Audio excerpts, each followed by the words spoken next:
Bonjour à tous, aujourd'hui je vais vous montrer comment implémenter une balise sur Google Tag Manager. Alors tout d'abord il faut ajouter un compte sur la page que je vous ai inscrite.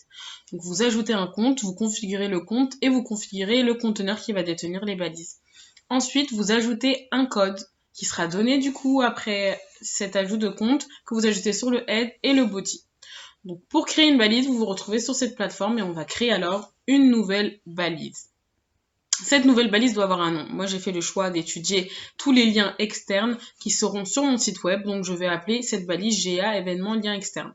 Je choisis ensuite Google Analytics pour le type de balise. Pour le type de suivi, je vais choisir événement parce qu'il s'agit d'un événement.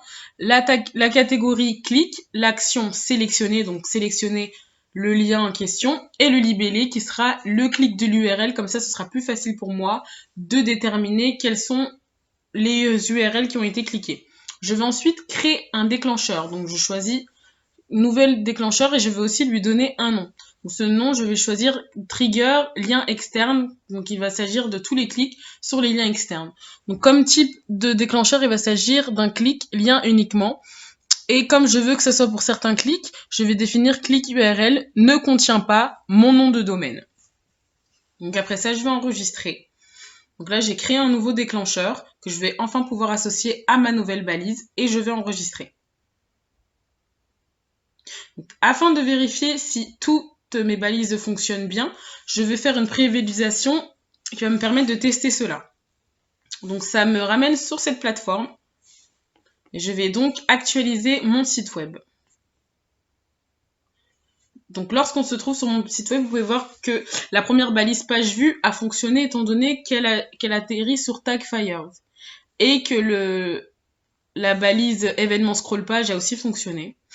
Donc là, je vais faire contrôle et je vais cliquer sur un lien externe, donc celui d'Instagram. Et là, comme vous pouvez le voir, il s'affiche bien le libellé avec l'URL en question.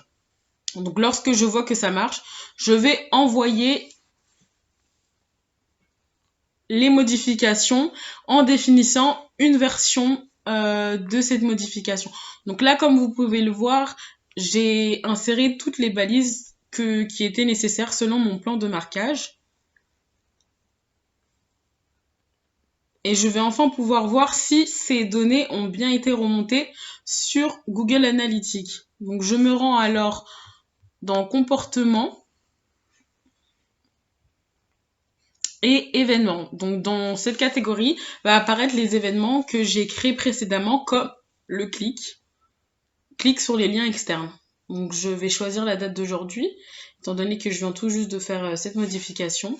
Et là, quand je me rends sur cette page, je vois qu'il y a la catégorie d'événements, le libellé d'événements, donc du coup avec les URL, comme je l'avais demandé. Je me rends sur clic, et comme je vois la catégorie de l'événement, l'action de l'événement qui est sélectionnée, et enfin le libellé d'événement qui est l'URL qui sera cliquée par le visiteur, ce qui va me permettre de suivre mes objectifs et mes données. C'est ainsi que se termine cette vidéo. J'espère qu'elle vous aura plu. Si vous avez d'autres questions, n'hésitez pas à les inscrire dans la barre de commentaires.